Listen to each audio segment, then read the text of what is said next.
Let's go. Music, industry talk, stories, equipment, and more. We are Crossfader, and this is off the record. Off the record. Off the record. Hello, gang. Welcome back to this week's episode of Off the Record, and we're all back. We're here. We had 2 weeks off. Danny decided to have a baby. Yeah. Selfish. Jamie decided to be ill. Selfish. So we're finally here.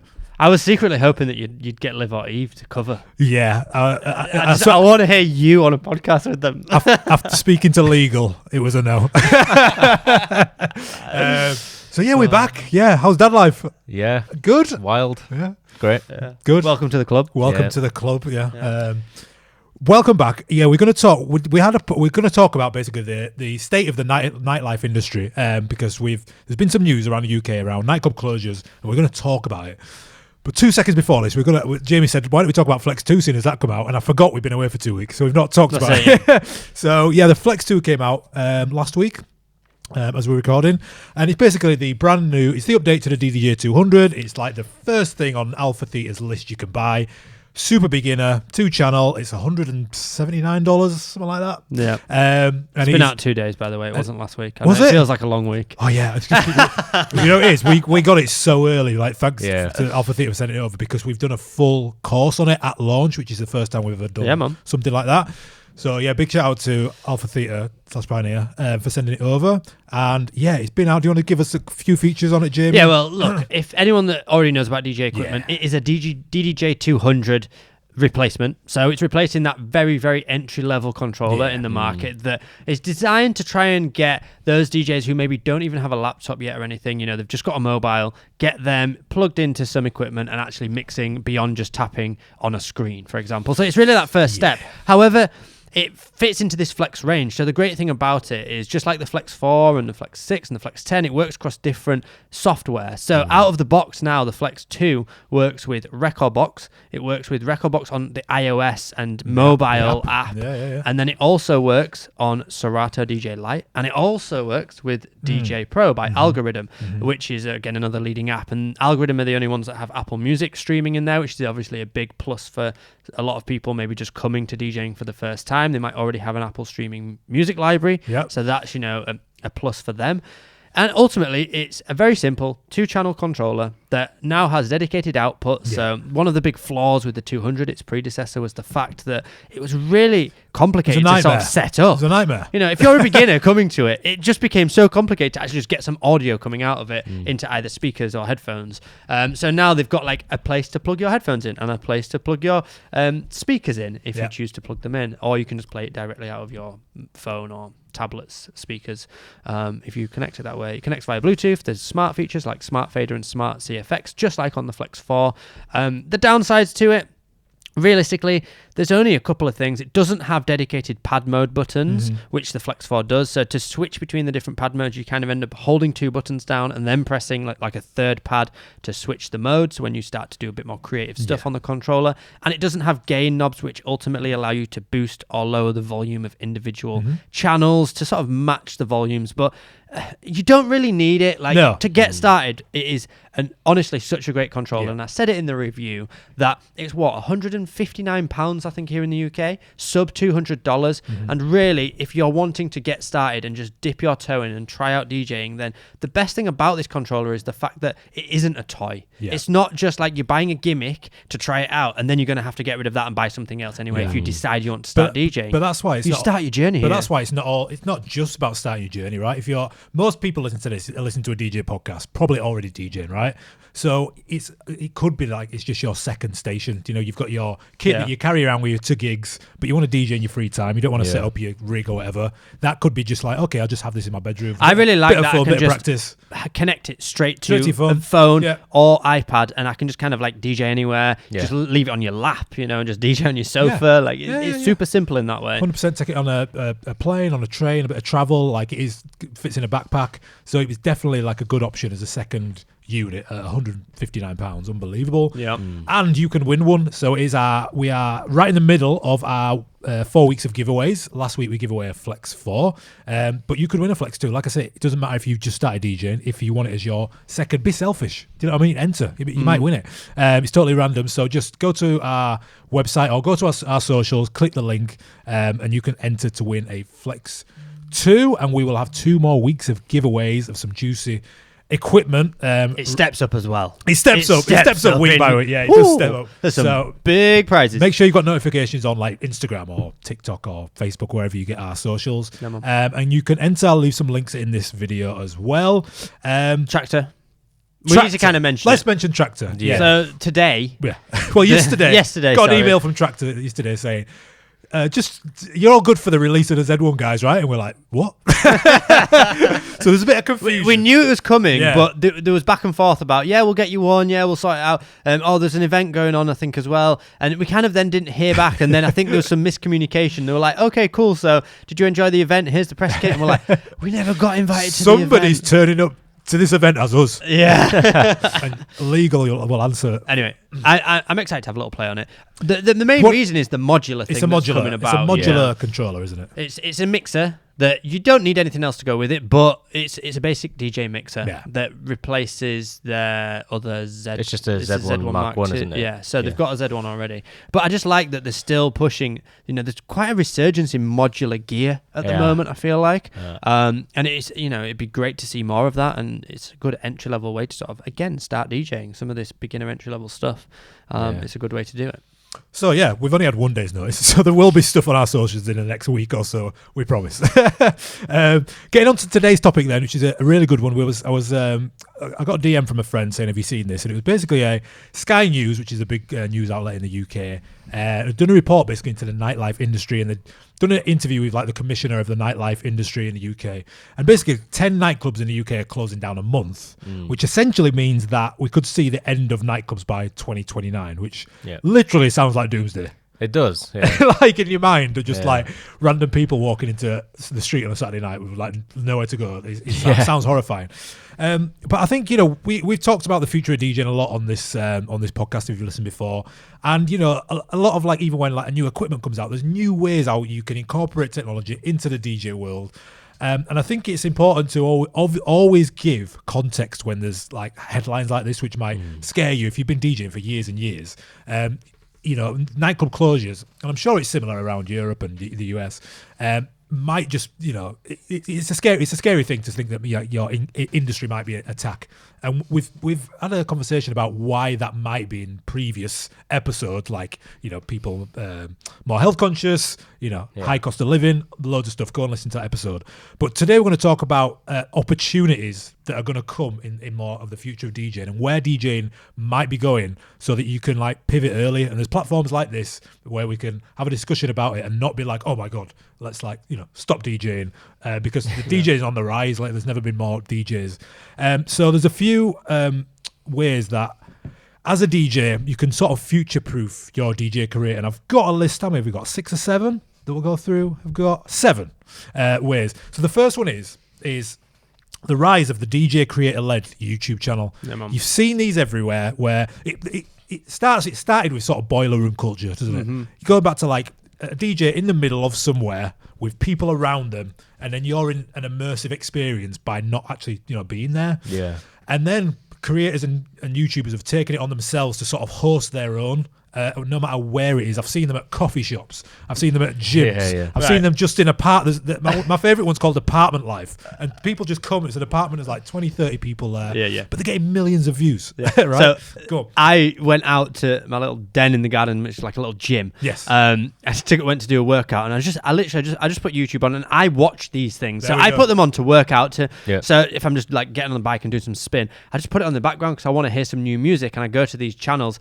And it used to be that I'd just go to like Boiler Room or DJ Mag 1 or even the D&B All Stars. Yes. And then suddenly it started suggesting loads of others. And I was like, oh, there's some really cool ones. I found myself working out to a couple who were making pancakes. Yes. And then DJing in their apartment. And I was like, this is kind of a nice vibe. Yeah. Like, I don't need to see people even dancing now. I'm not wanting to dance. I'm working out. But they're playing some vibey tunes. He got his guitar out. He was plugged in with his guitar and vibing along with that. So wholesome vibes. Like, you know, there's still a niche within even that as a platform. You can find your niche even within that. It doesn't need to be that you have to get 30 people in a room and film and all be dancing and pretending to have a great time. It's like you can actually just like film a cool space in your house and just do. These people weren't doing anything fancy on the deck. Yeah, exactly. They were just playing good music and then they keep swapping over and they're like squeezing lemons, lemon juice. It was nice and calming, you know. And I think it's good to sort of, before we get into all this, I think it's good to start off by saying, right, what is DJing? DJing isn't turning up to a nightclub and playing music. DJing is playing music to an audience. So the audience might just change where they're at, like we're talking about being on YouTube, as opposed to being out at 3 a.m, you know, drunk in front of you dancing.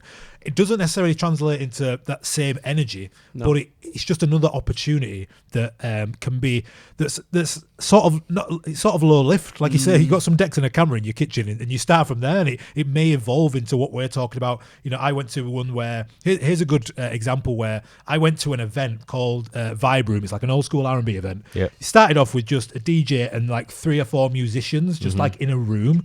Got a bit more popular, and then all of a sudden it blew up. And now they're not only will they be making money from YouTube, but I'm wanting to go to that event now because I've created such a bond over it on YouTube that they turned up in Leeds. I'm like, yeah, of course, I'm down. Like they can then tour that brand. They're making a brand. They're making a brand, and there's a lot of things like that. So I think again, it's where is like your audience basically, and it's very low lift, right? It's a camera. The great thing about this as well, the struggle with clubs, right, is you get booked for a random opportunity at a little club down the road or in a local town, and you're like, okay, well, I have to impress. I have to play exactly what that club needs. I have to change my whole style because it's the only opportunity I've got. I hate this music, but I'm going to play it anyway. You know, and you end up suddenly then, I did a great job of playing the music I hate, and then someone else books me for playing the music I hate, and now I'm a DJ that's working 5 nights a week and not necessarily playing the music I really want to play. Whereas when you've got a platform like this, you lean into what you really want to showcase. Play the music you really want to play, and you will find those pockets of people that will start to discover it and build a really loyal, like musical following, you know, and it means you can really lean into the passion that you have for the music, not just mixing. So because like you say, as a DJ, it's a rite of passage where you go into sets that you don't really like, but you need the income. I totally get it. Whereas this is on the flip side. You sort of build your income through your passion. You're not trying to. You don't need, because of huge algorithms, you don't need to be like, right, what do I need to be playing to get the bigger audience? People, over time, you realize little tricks and techniques to like find them easier and stuff like that. But if you're authentic from the beginning, it's a very easy way.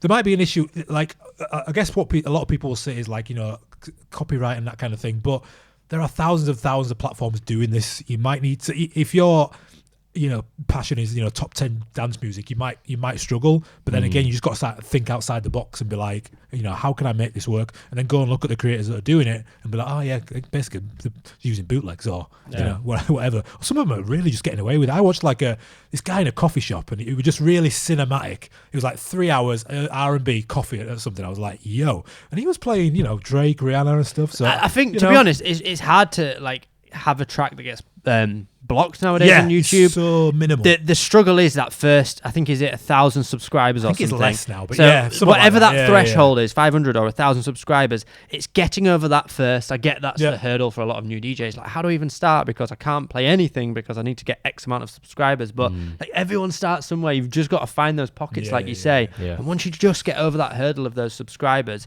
then you're like calling favors from friends and family, like, hey, could you just subscribe to my channel, please? I need to get over 500. Like, make a campaign around it, you know, promote it on your other socials, because that's your first target. And then it's like, okay, I've got over that. My world becomes my oyster now, of like, I can just play anything almost, you know, nearly anything. Some things still do get taken down and flagged, but it's minimal compared to when we started our YouTube channel like 10 years ago. It was so hard. We had to redo mixes all the time. So much. The second one is very similar, which is the rise of social media DJ content. So more your short form Instagram and TikTok.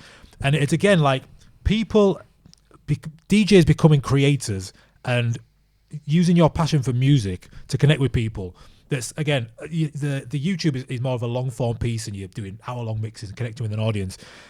But it's kind of a mirror of what you're doing on that side of things. You've got DJs like, obviously James Hype's like the king of it, who you'll see like 3 or 4 posts a day. But then you've got people like Annabelle's been a guest on our podcast, right? She is a DJ creator. She doesn't produce music or anything like that, but she's created a personal brand around music that she likes to play. And like, last week she was flying out to like Saudi Arabia to DJ like a boxing event. Do you know what I mean? So this isn't a new thing. This has been happening for last 10 years. But this might be a headline which might make you go, okay, let me start now, because if I know that nightclubs are ending, then I just need to take my expertise and what I've learned onto a different platform and find where the audience is. And again, it just builds connection through your socials over time, where then you can go and get the one-off bookings that you actually like really want and like really passionate about in a live environment. But it all comes down to sort of consistency. You can check out our How to Get Gigs course if you want to learn about how to do social media properly. But I think when it comes down to social media, you're studying someone who's really good at it. So just follow like 2 or 3 people, maybe like from different like you can't really follow James Hype because well, you can actually, right? So he does a lot of stuff where like he'll put like, I've never seen a DJ do this, right? And it's like, I have, but you know what I mean? But it's the hook, right? So you take, okay, that's a really good hook, let me use that. Or then you might look at Annabelle's, and Annabelle will be putting a mix together or talking about a gig like openly, or talking about a female DJ community or something like that, and then that connects to like her audience. But again, Fish 56 Octagon, a great example we've talked about before. He's sold out warehouses like 2 days ago. And he's literally just has a camera phone, talks about vinyl, and now has a world tour. So it doesn't have to be complicated, but you just have to find a few people doing it really well and just be like, okay, what is it? Consistency. All these people we're talking about have posted thousands probably. Thousands of posts. When we had Zoe, it's gone. We didn't even know about this Fish 56 Octagon last year. This time last year, he did not exist. Like, well, he did as a human. We didn't know about it. He had a job. Yeah, look what he's done in a year. Do you know what I mean? Yeah, we had... and do you know what? I bet, so his passion for the music will not have changed. So 2 years ago when nobody knew about him, he was still probably just as passionate about the music. He just decided to pick up a phone and talk to them and play. To start with, that's all it was. He'd be like, this is so-and-so, and he plays a track and does and he's just grooving in his robe. Yeah. And so probably no one for a long time. That became his brand, right? That was literally it. The content was so easy for him. Every morning, just pull out a few vinyl, introduce the name and title, and then have a little dance. Like, it's simple, right? And then it just exploded. Yeah, we've talked about being simple it is hard. We don't do simple very well because we like produce things, right? We like to get Danny on the edit, and then like we've got 4 cameras and stuff, and it's like, and then. But don't you think it's harder to keep it simple? That's what I'm talking about. Yeah, it's so hard. Like I was down here. I was doing a tutorial on the CDJ, right? I had my phone in my hand, and I was trying to balance like different angles to get this shot. And I ended up just hand holding it and talking for 30 seconds. It got like 130,000 views. Like, do you know what I mean? So weird. It's so weird, but good. Also good. Yeah. And I think that I was going to say we had Zoe London on this podcast, and we talk about consistency. On our Instagram, right? We've had our Instagram over 10 years, right? We posted something like 2,500 times or something. She's posted 7,000 times. Do you know what I mean? This is what, and I don't want that to overwhelm you, because we also, when we've talked about how to do social media well in previous podcasts, we've also showed you how to like break it down into really manageable steps of you getting wins of being like, this week alone, I'm just going to post once a day. Let's just start there. I don't want to get overwhelmed into like 6 months down the line. Yeah. It's like, what can you do today? Can I post 7 times this week? Can I post twice today? And break it down like that. But yeah, like you say, consistency is the big thing. The next point I want to bring up in the nightclub closures is the growth of like private and like alternate events, basically, and like daytime events. It's blown up in the UK as daytime events. Huge now, obviously, because people love going out and clubbing. People love rave culture. Like it's why we're all here.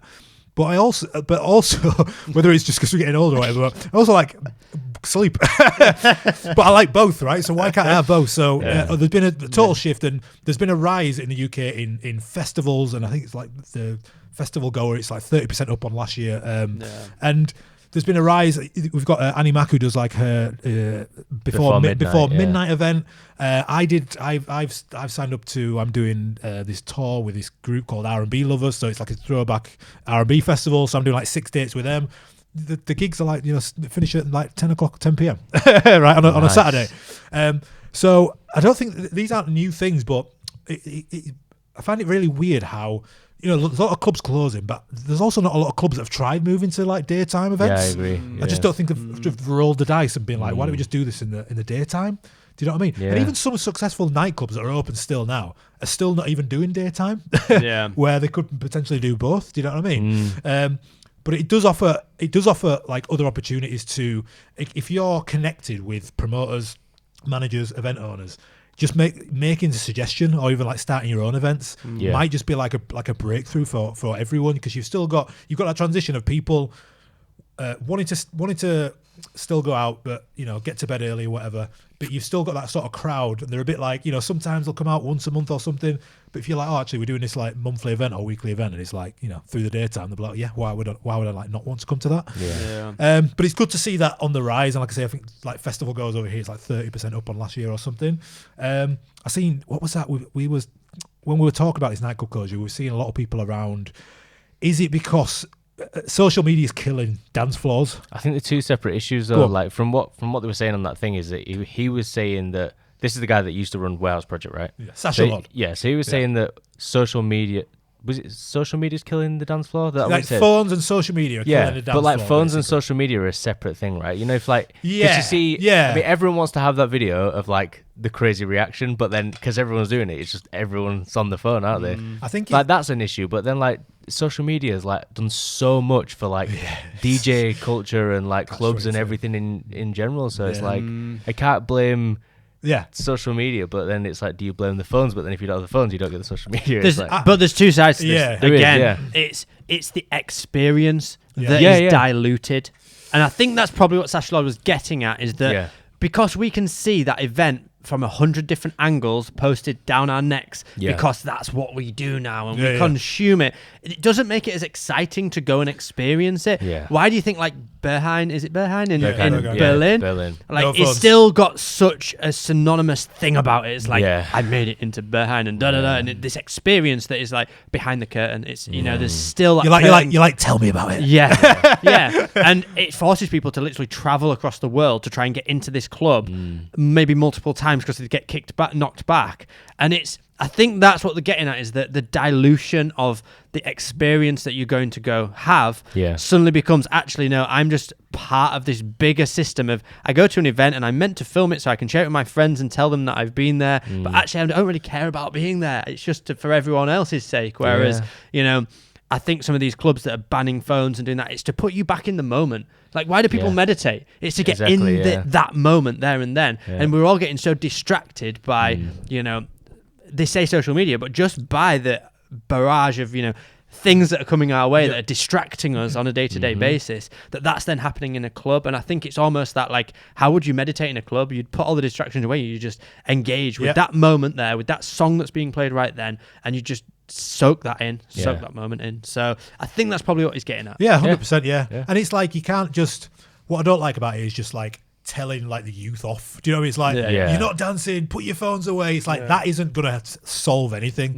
It's like, if that is the issue, then there has been a rise of like clubs, like you say, like no phones allowed, which I like. It's a bit of a novel idea, but it's not going to happen everywhere because the artists don't care, because certain level of artists want social media exposure, like they want it. And I think it came from a clip of like, there was like Kai Music clip where they're all in the Kai Music in the DJ booth, and Kai Music is after a house, so it's quite chill. So no one's like mosh pitting and raving, and everyone's stood there with a phone, right? So like they were getting a bit of shit for it, but it's like you can't stop people from enjoying what they want to enjoy. Plus, in like, say they're doing like a 3-hour DJ set, the clip that it is their big number one track. Do you know what I mean? So it's like people want to like film that. So it's like, I love this song. I connect with this song. I never want to forget this moment. And then you put your phone away for a few hours. And then to go back to the bigger narrative here, right? Is it Gen Alpha now? Are they the ones that are just starting and going out in clubs? Is Gen Alpha not 2010s? Anyway, either way, the people who are turning 18 or 17, 18, who are starting to experience clubbing are the people that were born with mobile phones. They were born with technology. Okay, they have grown up since a very young age with technology. So you can't turn around to that generation and say, "Stop your technology." It's part of who that. They don't know otherwise. What that generation is, and whether we are older than us like that or not is irrelevant. It's okay. Well, these are the people that are paying to go and have an experience with music, with DJs. Yeah. What does that experience look like for them? Let's ask them. What do they really want to put the phones away, or do they actually want a more social experience through social media? I don't know. But maybe it's not a case of trying to force the next generation to put the screens away. Maybe they're like, well, look, you forced us to grow up with it, so you made it. You made it, gave it to us every single day since we were 7 years old or something. So I don't know. There's a bigger thing at play here. 100%. So the next one is there is an increased demand for DJs in non-DJ club settings. So the last, I'd say 3-4 weddings I've been to are not what your traditional weddings are anymore. These are events. The weddings now, when I think of a wedding DJ, I go back and you think about quote unquote cheesy, and I don't mean that in a negative way. I know what you mean, your standard cheesy DJ on a mic playing cheesy music, which still exists and it still has a crowd, and it's not a slight on that type of DJ. But there's a generation of people that have gone out nightclubbing now that want that experience for their wedding, so they're booking super pro level DJs, not necessarily through the event, DJs who come through the event, and also just the scale of different private events in the corporate world. I've seen one of my friends, Tony Perry, doing an event for Snapchat where they had just a huge setup, they're sugar based performing and this kind of stuff. And then there's people who's after this set, I'm going and DJing at this bougie gym that I go to. So there's different ways where you can create an income that aren't like I say, in your traditional nightclub way. There was an opening of a big retail store. It's called Flannels this weekend, massive retail store here in Leeds. And they had a DJ on, live DJ with huge performers, dancers, and all that kind of thing.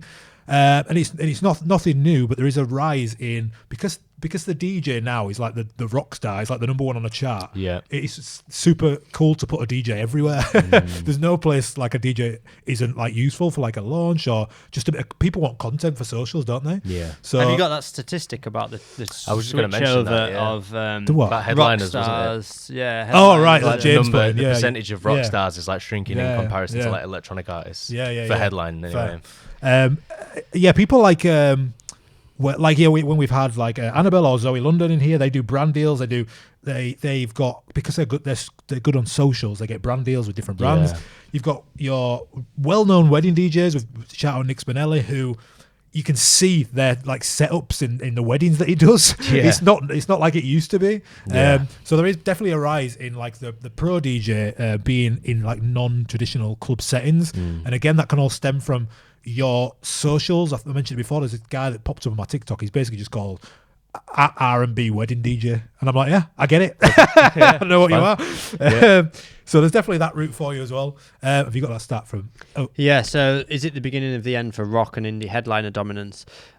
So Glastonbury Festival's Emily Evis said about the lack of rock acts headlining the festival in 2024, but it wasn't just him, and it wasn't just Glastonbury. Across 50 festivals that were analysed, the share of headliners that classify as rock and indie dropped from 43% last year to 30% this year, which is a 30% year-on-year decline. And what filled the gap? Well, there's a mix. There's hip-hop's share doubled year-on-year to 14%. Metal, R&B and soul, country, K-pop also grew, but surprisingly, pop actually lost a point. But the big story here is the continuing trend towards decks over guitars. This year there were almost as many dance/EDM headliners, 26%, as rock and indie headliners, 30%. So this is in the general festival. You've obviously got your EDM festivals. We're not talking about that. It's the main festivals that appeal to the widest portion of people. And that's just showing the rise of the DJ, like you were saying. It's interesting. And I think it's a little bit like that experience of, if you go see a band, like you know what you're going to get, right? You know what you're going to play. Maybe you're going to see a DJ. You're going for like the unknown sort of thing, and you're going for them like drops or like what's that edit? What's that track idea? That kind of thing. So I love it. Yeah, we're class. That's why. The last one I'll touch on is the passion for vinyl and physical media has risen. So it is at something like a 30-year high. Is vinyl? You buy vinyl a lot still? Maybe not with a baby now. Not as much. Not as much as I did, but I do. That room's been changed now. I do love getting a vinyl still. Yeah. Trend towards analog physical media connects DJs and audience to the roots of the craft, adding another layer to the DJ experience. It is an experience, isn't it? We talked about it before. Yeah. Like going on hunting and the feel of it, the smell of it, like and putting it on the record. It's just there's something about it, and nice to see that there is still another generation of people attaching themselves to it. And when we talk about YouTube creators at the beginning, again, there's a huge area. If you click on one vinyl mix, the suggestions are amazing. Yeah. It's so nice. Do you know what's good about the big thing about a vinyl DJ is that there's no algorithm to influence that DJ, right? It's purely musical taste and the digging for music. You have to go and physically buy records, or even if you're ordering them online, you've still got to dig for it. There's not really an algorithm involved, whereas any other sourcing of music, it's likely you're being suggested music via algorithms, which isn't a bad thing. There's ways to harness that, don't get me wrong. Like I love that Spotify can suggest awesome tunes off the back of the stuff I already love, but there's a different approach there, and I think that's where I get excited watching these vinyl sets on YouTube, because it's like I know that I probably haven't heard most of the music they're about to play, because it's just, a lot of it is just pressed. There might be like 100 pressings of it, or even 1,000 pressings of it, whatever it is. It's as a DJ that's just so like satisfying and like almost therapeutic, like the whole process of it, like you say, just like finding music is like, it feels so different to every other sort of DJing. So I keep having this you're making me want I don't want to say argument, but obviously we are so of the technology. We love the technology that comes through because we cover it. It's all about what we do. We love exploring this latest technology in DJing. But something I always hammer home during all of our courses is to just simplify it and to just go back to that pure raw form of just focusing on some basic mixing. And this is where we can quite easily fall into the trap of becoming operators of equipment, right?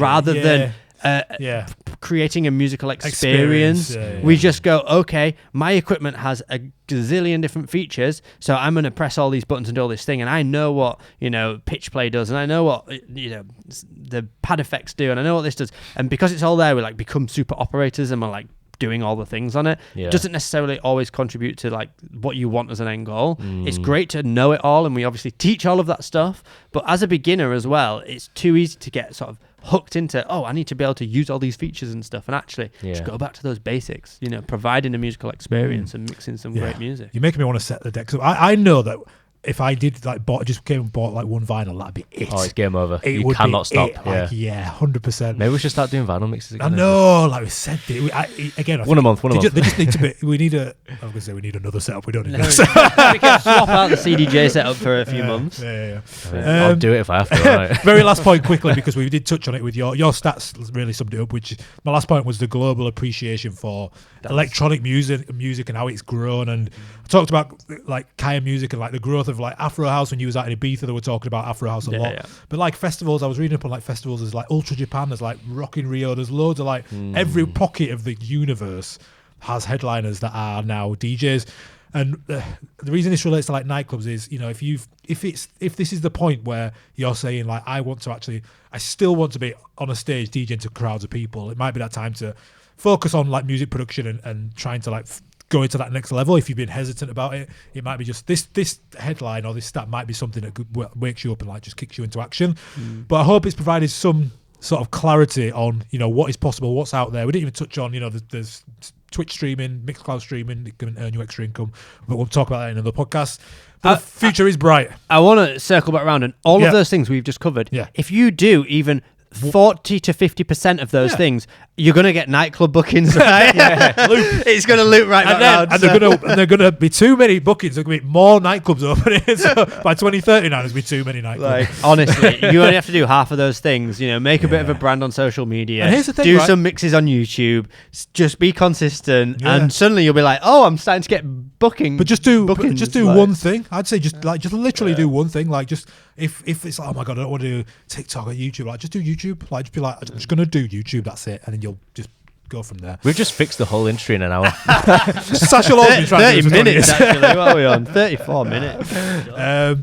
Like I said, guys, it is the 4 weeks of giveaway. So I'll leave some links in the description to how you can win some controllers. Air controller FLX2 is now. It will start to hype up in week 3 and week 4. Some ridiculous prizes coming along. So just make sure you follow us, turn on notifications on Instagram, or just keep your eyes on emails for the next 2 weeks. Right, we're gonna end on add to playlist, which is we're gonna play a few tracks. We're gonna basically see if we like. We started off with being a bit more in depth, but I think we just decide if we like them or not, don't we now? Yeah.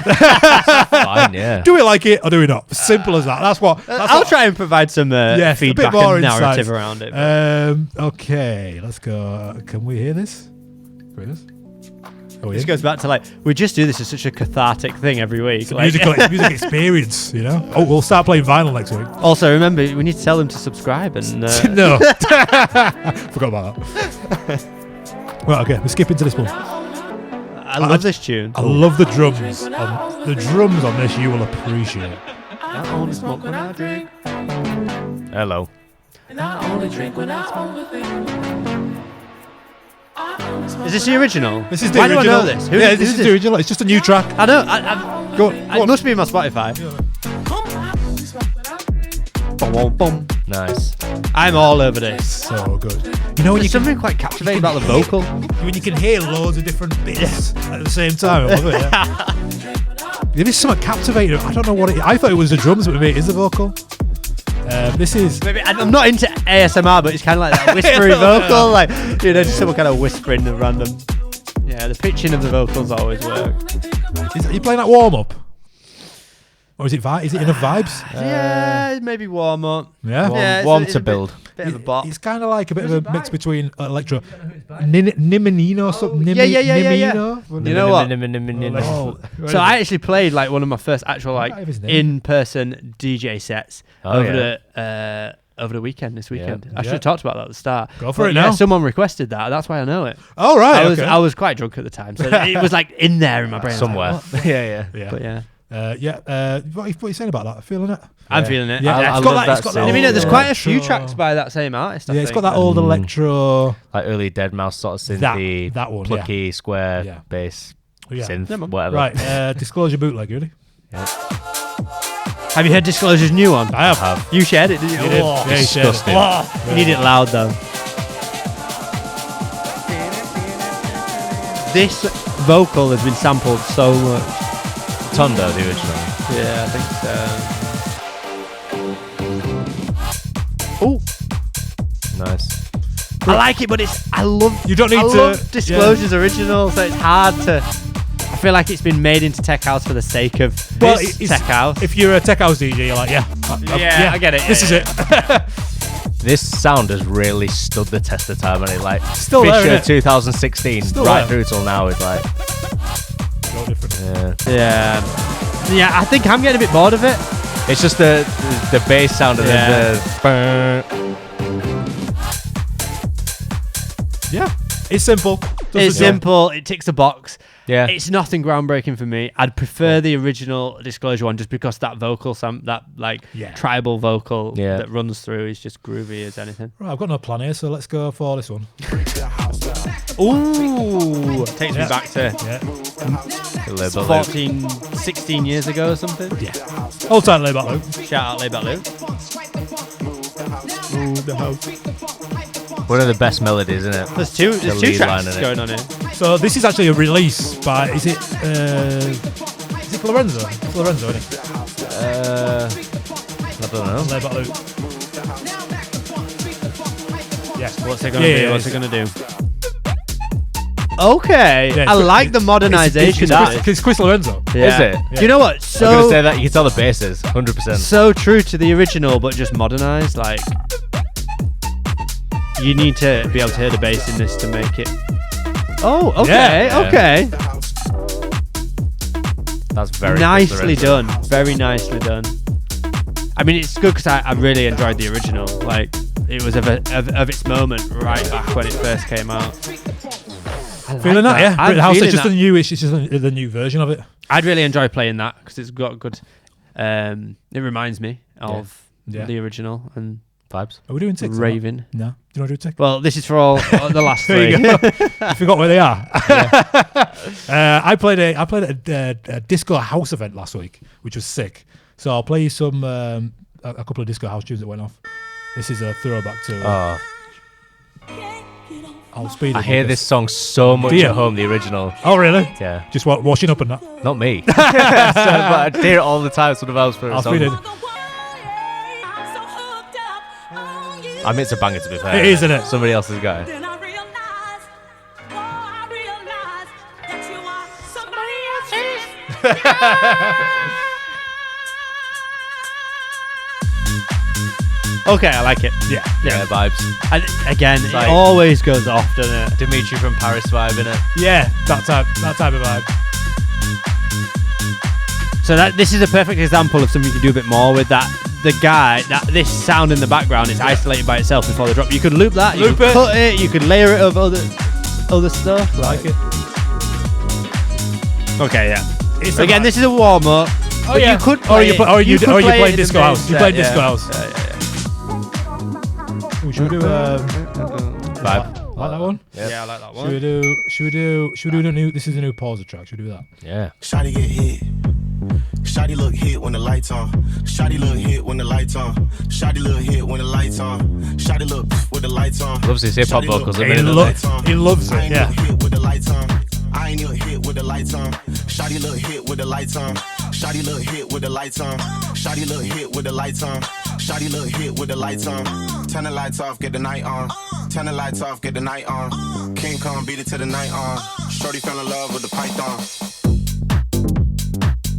I mean, again, it ticks the box. No, I'm in. He's probably my favorite DJ in the minute pauser. Really? 100%. Interesting. 100%. Too cool to be careless. That one. I mean, Favorite house song yeah. in years. Okay, so, yeah. I like the vocal. But this is this whole vibe, though. Do you know what I mean? yeah. You got to be in the vibe or not. You feeling that? Yeah. It's kind of a little like bop. two-steppy A little bop. You know, what, I might come next week with some like 140 techno. See if I can, a bit faster. Switch the vibe. Right, guys, thanks for checking out this week. Please subscribe. Please. Look at these notes. On here, I've got notes, right? Right at the top of my notes, it says podcast, FLX2, giveaway, subscribe. And I forgot the subscribe bit. Subscribe. Please subscribe to this Please. channel. We always forget to ask, just because we like you to vibe out. Do you know what I mean? Yeah, man. We like you to vibe out, but it would really help. So yeah, please subscribe to this channel. You know what? If we get a good amount of subscribers on this secondary channel, the Off the Record Jamie channel, will give you a cookie. I'll give you a cookie. But I want to make some other off the record style stuff. I want to do a bit just a more little behind the scenes, like second channel vibes. I've got a few ideas, but Let's I don't want to do it for just a go. few people. Like, let's get this Let's going. get it up. Let's Yeah, get it we popping. are actually nearly 1,000 subscribers on the new podcast channel. So please go there. And if you watch us, Let's give it like a number. Then when we get to that number, we'll release the first behind the scenes content. Yeah. 10 million. See you Diamond black. See you next week. Bye. Bye. Is that one for that?